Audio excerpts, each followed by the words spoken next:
இப்போ நான் சொல்ல போற விஷயத்த கேட்டா நீங்க கண்டிப்பா ஷாக் ஆகிடுவீங்க. பார்க்க இவ்வளவு கியூட்டா அமைதியா இருக்கிற இந்த ஆண் பிளாட்டிபஸ்க்கு பின்னங்கால்கள்ல கொடிய விஷம் உள்ள முட்கள் இருக்கு. ஆபத்து வரும்போது அந்த முள் மூலமா எதிரியோட உடம்புல விஷத்தை செலுத்த முடியும். ஒரு பாலூட்டி விஷத்தை கக்குவதுங்கிறது இயற்கையில ரொம்ப ரொம்ப ரேரான ஒரு விஷயம்.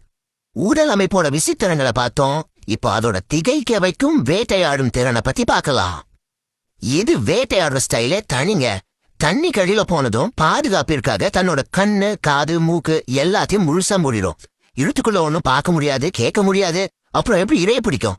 இங்கதான் இதோட பாத்த அழகு ஒரு சென்சார் மாதிரி மாயாஜாலம் செய்யுது.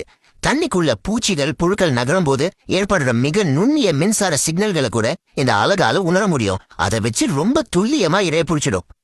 இதுல இன்னொரு ஆச்சரியம் என்னன்னா, இறைய தேடி தண்ணி கடியில போகும்போது மூச்சை அடக்கிக்கிட்டே பல நிமிடங்களால முழுமையா நீருக்குள்ளேயே இருக்க முடியும். கண்ணை மூடிக்கிட்டே வெறும் எலக்ட்ரிக் சிக்னல்ல மட்டுமே நம்பி இவ்வளவு நேரம் செயல்படுற இதோட எனர்ஜி லெவல் நிஜமாவே அபாரமானது.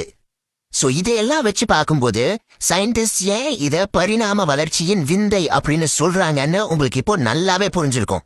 கொஞ்சம் சிந்திச்சு பாருங்க. இது ஒரு பாலூட்டி, ஆனா முட்டை போடுது. பறவை மாதிரி அழகு இருக்கு, நீர்வாழ் உயிரினம் மாதிரி உடம்பு இருக்கு, போதா குறைக்கு பாம்பு மாதிரி விஷம் இருக்கு. இப்படி ஒரு காம்பினேஷனை நிஜமாவே கற்பனை கூட பண்ணி பார்க்க முடியாது. கடைசியா நம்ம முன்னாடி நிக்கிற கேள்வி இதுதான். இது உண்மையிலேயே பரிணாம வளர்ச்சியோட ஒரு விந்தையா, இல்ல இயற்கையோட மாபெரும் அற்புதமா? அறிவியல் இதை ஒரு விசித்திரம்னு சொன்னாலும் இயற்கையோட கற்பனை திறனுக்கு அளவே இல்லைங்கிறது தான் இந்த பிளாட்டிபஸ் நமக்கு உணர்த்துது. கண்டிப்பா இந்த எக்ஸ்பிளைனர் மூலமா இயற்கையோட ஒரு பிரமிப்பான படைப்பை பத்தி தெரிஞ்சிருப்பீங்கன்னு நம்புறேன். மீண்டும் இதே மாதிரி ஒரு சூப்பரான டாபிக்கோட சந்திப்போம்.